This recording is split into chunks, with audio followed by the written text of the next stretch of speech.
once again. Again I call you, and again you answer. Again I need you, and again you're there.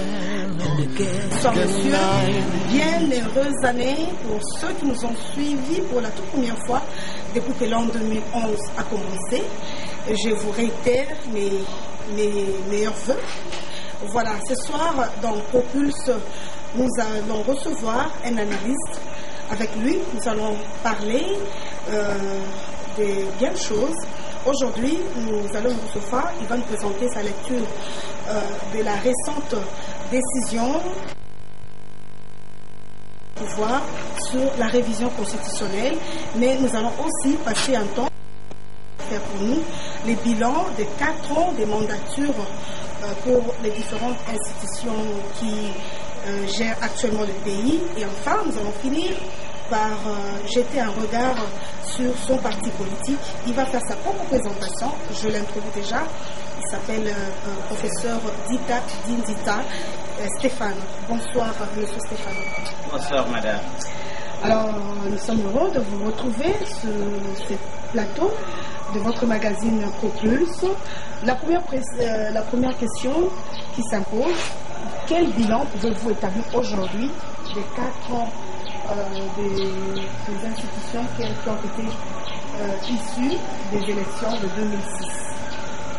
D'abord, laissons commencer par louer Dieu qui nous a gardés durant 2010 depuis 2006, quand on a commencé cette mandature, et de souhaiter aux frères et sœurs qui nous regardent très simplement meilleurs vœux de bonheur et de prospérité, que le Seigneur nous donne sa grâce et qu'il nous garde dans son amour. Alors, la question que vous avez posée, comment est-ce que j'ai lu ce qui s'est passé durant cette mandature, et je dis que c'est une démocratie naissante, qui n'est pas encore arrivée, nous sommes encore très loin d'y arriver, mais il y a eu...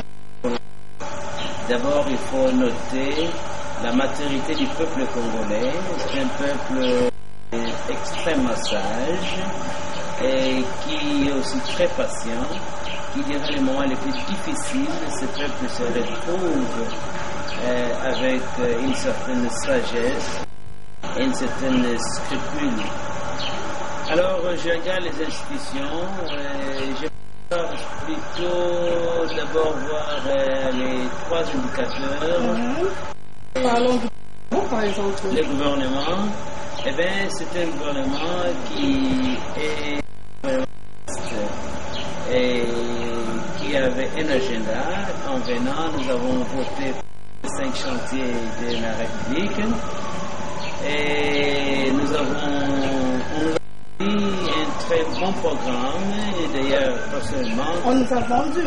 Mais on vend un programme de société. Hein? Les programmes qu'on doit présenter étaient éloquents, étaient intéressants. Les 5 chantiers et les photos que nous avons vues étaient intéressantes et les promesses qu'on a données étaient éloquentes. Mais que voulez-vous, nous ne sommes pas arrivés à la hauteur des attentes de ces promesses-là. Non, il y a très peu de choses qui sont faites. Et quand je vois par exemple les domaines des infrastructures, très bien, nous parlons de la construction. Mais quand on parle de construction, il y a 3 chapitres qu'on doit obligatoirement voir. Démolition, corruption, construction. Et il y a à boire à manger dans ces 3 domaines-là. Est-ce que nous avons eu notre quote-part par kilomètre carré bâti? Quel était le prix? Vous voyez que le gouvernement n'a pas eu le courage de dire à ce peuple combien ça coûte. Et donc le gouvernement a travaillé pratiquement sans mandat du peuple.